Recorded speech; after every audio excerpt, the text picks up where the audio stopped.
Hello. Pegasus academy के math section में आपका स्वागत है। और हम लोगों ने टॉपिक स्टार्ट किया था डिफरेंशियल इक्वेशन। मेरे videos one by one start कीजिए, यानी आराम आराम से देखिए, और जब तक आपको समझ में ना आए आगे की वीडियो पे मत जाइए। तो हमने स्टार्ट किया था डिफरेंशियल इक्वेशन, उसके बाद हमने स्टार्ट किया था लीनियर डिफरेंशियल इक्वेशन, जहां पर हम लोग जनरल फॉर्म की बात कर चुके हैं। उसके बाद मैंने बताया था कि उस टॉपिक में रहने वाला है इंटीग्रेशन, इसलिए मैंने कहा था कि आप लोग जल्द से जल्द इंटीग्रेशन याद करना चालू कर दीजिए। इंटीग्रेशन अपने आप में बहुत बड़ा वास्ट टॉपिक है और साथ में आपको डेरिवेटिव्स भी याद रखना पड़ेगा। तो सबसे पहला काम तो आपका यही है कि डेरिवेटिव्स और इंटीग्रेशन के सारे फार्मूले कलेक्ट कीजिए और रोज थोड़ा थोड़ा थोड़ा याद करना चालू कर दीजिए। एनीवे, आज के टॉपिक में बढ़ते हैं। Now integration by substitution method. कल ही मैंने बताया था या लास्ट वीडियो में हमने बात की थी कि सब्स्टिट्यूशन मेथड में आपको कुछ कुछ बातों पर ध्यान रखना है। जैसे कि सबसे पहले तो आप लोग डिनोमिनेटर के बारे में, या फिर लॉग, या फिर इनवर्स इसके बारे में, या फिर ब्रैकेट, या जिसके वजह से ओरिजिनल फंक्शन रिप्लेस हो रहा हो उसको सब्स्टिट्यूट कीजिए। सब्स्टिट्यूट मेथड तभी ही लागू होगी जब उसका डेरिवेटिव या डेरिवेटिव का कोई ना कोई पार्ट उसके आसपास होगा। फॉर एग्जांपल, अगर मैं कहूं कि integration of 1 upon 1 plus X square dx, dx का मतलब ये इंटीग्रेट होने वाला है विद रेस्पेक्ट टू x, तो dx हमारे लिए हो जाएगा operator. Now integration of 1 upon 1 plus X square, ये एक स्टैंडर्ड फार्मूला है। इंटीग्रेशन का ये स्टैंडर्ड फार्मूला है जिसका इंटीग्रेशन होता है tan इनवर्स x, जिसका इंटीग्रेशन होता है tan इनवर्स x। सी ऑप्शनल रहेगा, सी आप लोग लगाए बाद में लगाए चलेगा। लेकिन अगर मैं कहूं कि integration of x upon 1 plus X square dx, अगर मैं कहूं कि अगर हमको निकालना है integration of x upon 1 plus X square dx, तो सिंपल सी बात है कि ये स्टैंडर्ड फार्मूला नहीं है। उसके बाद मैंने आपको हायरार्की बताई थी। अगर स्टैंडर्ड फार्मूला नहीं हो तो आपको पहले सोचना होगा सब्स्टिट्यूशन के बारे में। सब्स्टिट्यूशन में भी अगर आपके पास पहले डिनोमिनेटर है तो डिनोमिनेटर के बारे में सोचिए।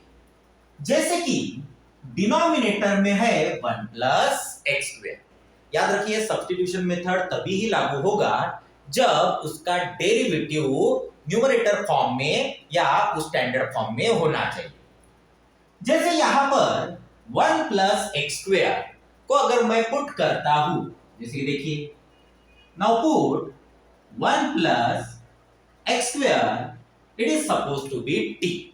टी आ सकता है, y आ सकता है, z आ सकता है, सिर्फ x वाली टर्म छोड़ दीजिए। मेरे भाषा में कहूं तो x वाले इधर और t वाले इधर। अब इसको हम लोग डिफरेंशिएट करेंगे। इधर वाली टर्म डिफरेंशिएट होगी विद रेस्पेक्ट टू x और इधर वाली टर्म डिफरेंशिएट होगी विद रेस्पेक्ट टू t। अगर मैं x से डिफरेंशिएट करता हूं तो मेरा ऑपरेटर रहेगा dx, और अगर मैं t से डिफरेंशिएट करता हूं तो हमारा ऑपरेटर रहेगा dt। 1 बाय 1 डिफरेंशिएट करेंगे। 1 का डेरिवेटिव जो कि होता है कांस्टेंट, और कांस्टेंट का डेरिवेटिव होगा 0। अब 0 लिखा क्या नहीं लिखा क्या एक ही बात है। Now plus and then x square, और x स्क्वायर का डेरिवेटिव होता है 2x, यानी हम लोग पहले पुट करेंगे और उसके बाद इसको डिफरेंशिएट किया जाए, यानी 2x आ गया। और x से मैंने डिफरेंशिएट किया इसलिए उसका ऑपरेटर रहेगा dx। सिमिलरली इधर देखिए, ये है t। t का derivative with respect to t जो कि होगा 1, एंड देन ऑपरेटर जो कि होगा dt। अब मैंने 1 प्लस एक्स स्क्वायर जो कि डिनोमिनेटर में था उसको मैंने पुट किया, तो यहां पर डेरिवेटिव आ चुका है 2x dx। अब जैसे मुझे पता है ये सब्स्टिट्यूशन वाला है, लेकिन अगर आपको समझ में ना आए तो आप लोग देखते रहिए। तो 1 प्लस एक्स स्क्वायर का डेरिवेटिव होता है 2x dx, जिसमें से एक टर्म है x dx जो कि मेरा डेरिवेटिव वाला पार्ट हो सकता है।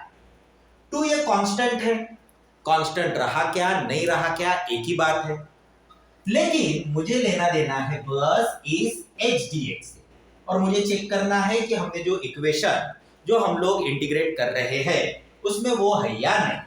तो हाँ, मेरे पास एच डी एक्स है, अवेलेबल है, और अवेलेबल है इसका मतलब इसका डेरिवेटिव उसके पास अवेलेबल है, और अगर अवेलेबल है इसका मतलब यहां पर सब्स्टिट्यूशन मेथड लगेगा।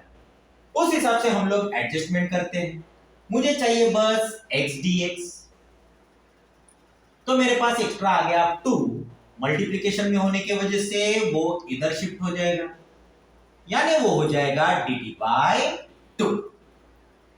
अब इसी इक्वेशन को हम लोग लिखेंगे, जैसे इंटीग्रेशन है तो इंटीग्रेशन ही रहेगा, x dx अब हमारे लिए हो जाएगा dt बाय 2, क्योंकि dx वाला पार्ट आपको ऑपरेटर के साथ ही कंसीडर करना है।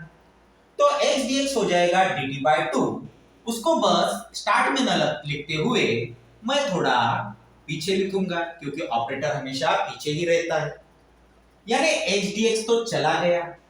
अब बचा हमारे पास 1 प्लस एक्स स्क्वायर जो कि है t, लेकिन वो न्यूमरेटर में नहीं है, डिनोमिनेटर में है, इसलिए उसको लिखा जाएगा 1 अपॉन टी। डेरिवेटिव रहो या इंटीग्रेशन रहो, जब भी आपके पास कांस्टेंट आता है तो कांस्टेंट को पहले आप लोग बाहर कर दीजिए। जैसे यहां पर कांस्टेंट हो गया 1 बाय 2, 1 बाय 2 बाहर, यानी बचा हमारे पास बस 1 बाय टी dt। अब जो प्रॉब्लम x में था, क्योंकि वो x में था और स्टैंडर्ड फार्मूला नहीं था, जिस वजह से हम लोगों ने सब्स्टिट्यूशन यूज किया। ओके, तो अब वो पूरा का पूरा कन्वर्ट हो चुका है t में, तो आपको पता होना चाहिए कि 1 अपॉन x का इंटीग्रेशन, 1 अपॉन x का इंटीग्रेशन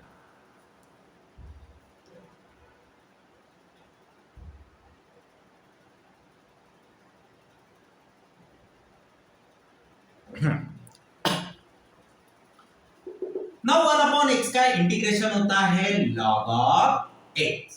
अगर आपको इंटीग्रेशन फार्मूले याद हो गए हैं तो कोई प्रॉब्लम ही नहीं। जिस तरह 1 अपॉन एक्स का इंटीग्रेशन होगा log x, और ये थोड़ी देर के लिए यहां पर रिप्लेस हो गया, तो that is equal to 1 by 2।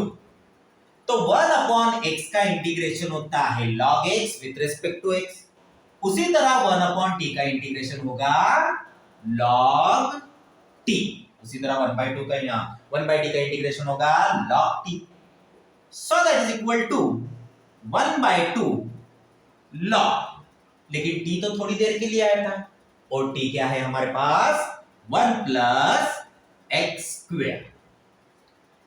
सो इसका इंटीग्रेशन होगा 1 by 2 log of 1 plus X square. समझा? लिख लीजिए।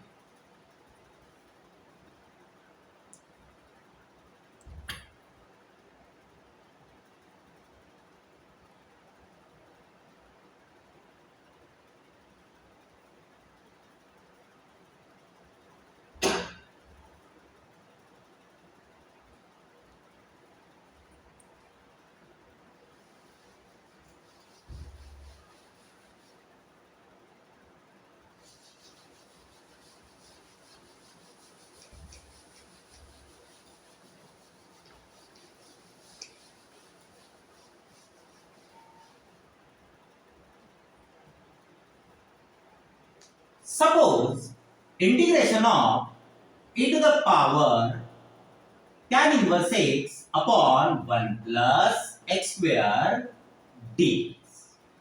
अब ये हमारा सेकंड प्रॉब्लम है। Again integration of e to the power tan inverse x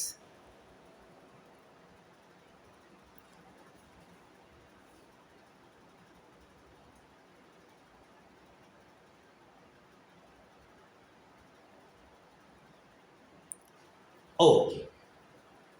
Now again integration of e to the power tan inverse x upon 1 plus x square dx। फिर से मुझे इसका इंटीग्रेशन निकालना है, बहुत ही कॉम्प्लेक्स लग रहा है, तो स्टैंडर्ड फार्मूला तो नहीं छोड़ा। अगर स्टैंडर्ड फार्मूला नहीं है तो हम लोग जाएंगे सब्स्टिट्यूशन पर।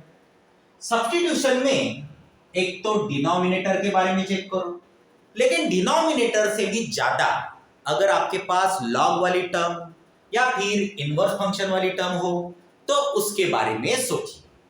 जैसे इस प्रॉब्लम में है tan इनवर्स x, तो चलो चेक करते हैं सब्स्टिट्यूशन सच में लगेगा या नहीं। Now put tan inverse x is equal to suppose t. Now put tan inverse x is equal to suppose t. अब tan inverse x इधर वाला है x और इधर वाला है t, यानी इधर वाली टर्म डिफरेंशिएट होगी विद रिस्पेक्ट टू x और इधर वाली टर्म डिफरेंशिएट होगी with respect to t in a general method. तो tan इनवर्स x का डेरिवेटिव होता है 1/1 प्लस x स्क्वायर, हो गया differentiate, and operator is dx, हो गया वो derivative with respect to x। Similarly t, now t का derivative with respect to t होता है 1 और उसके बाद ऑपरेटर लगेगा dt। कोई हम लोग dx by dt भी करते, बाद में इधर शिफ्ट कर देते हैं, लेकिन आप लोग ऐसा लिखते जाइए। अब यहां पर देखिए, जिसको मैंने पुट किया वो अपना डेरिवेटिव साथ में लेकर घूम रहा है, यानी 1/1 प्लस x स्क्वायर dx वो भी हमारे पास है, यानी यहां पर भी सब्स्टिट्यूशन मेथड लगेगा। So equation become integration. चलो 1/1 इंटीग्रेशन को देखिए, e दिखा, नाउ tan इनवर्स x, लेकिन tan इनवर्स x तो अब मेरे लिए होगा t, तो ये वाली टर्म तो जा चुकी है। अब ऑपरेटर वाली टर्म जो कि हम लोग ऑलरेडी डिफरेंशिएट कर चुके हैं। Now 1/1 plus x square dx अब मेरे लिए होगा dt, यानी जो प्रॉब्लम x में था वो अचानक कन्वर्ट हो गया t में। अब ये बिल्कुल स्टैंडर्ड फार्मूला है, e to the power x का इंटीग्रेशन, ये तो सबसे easy integration, e to the power x ही होता है, जिस तरह x उसी तरह t, तो e to the power t का इंटीग्रेशन होगा e to the power t ही, लेकिन t तो हमने थोड़ी देर के लिए पुट किया था, तो यह होगा e to the power t का ओरिजिनल मतलब tan इनवर्स x। लिख लीजिए।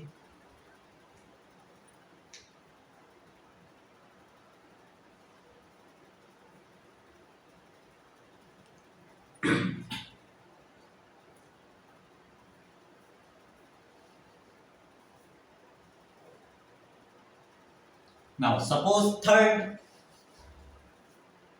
integration of sec square x upon tan x dx अभी भी बड़ा कॉम्प्लिकेटेड लग रहा है, स्टैंडर्ड फार्मूला तो होगा ही नहीं। तो फिर से वही, स्टैंडर्ड फार्मूला नहीं है तो सब्स्टिट्यूशन। सब्स्टिट्यूशन में पहले हम लोग सोचेंगे डिनोमिनेटर के बारे में। चलो यहां पर भी चेक करते हैं सब्स्टिट्यूशन लगेगा या नहीं। Now suppose put tan x is equal to t. tan x का डेरिवेटिव होता है sec square x and operator dx and that is equal to dt. अब यहां पर भी देखिए sec square x dx है, यानी यहां पर भी हम लोग सब्स्टिट्यूशन लगा सकते हैं। So now equation become integration sec square x dx अब हमारे लिए हो जाएगा dt। dt को थोड़ा हम लोग पीछे लिखेंगे, फिर बचा 1/tan x और tan x यानी t। मेरे ख्याल से मैंने अब भी आपको बताया था 1/x का इंटीग्रेशन log of x, तो सिमिलरली 1/t का इंटीग्रेशन log of t। लेकिन याद रखिए t तो हमारा थोड़ी देर के लिए आया, तो ये होगा log of t, यानी tan x प्लस c फिलहाल मैं ऑप्शनल रख रहा हूं। तो फिलहाल मैंने आपको 3 प्रॉब्लम पढ़ा दिए हैं, जिसमें डिनोमिनेटर, लॉग और इनवर्स की बात हो गई है। थोड़ा बहुत आपको समझ गए होगा। जैसे जैसे आप लोग आगे बढ़ते जाओगे और वीडियोस देखते जाओगे, आपके दिमाग में और कॉन्सेप्ट क्लियर हो सकते हैं। तो आराम से पढ़िए, लिख लीजिए। और आज के लिए इतना ही। Thank you.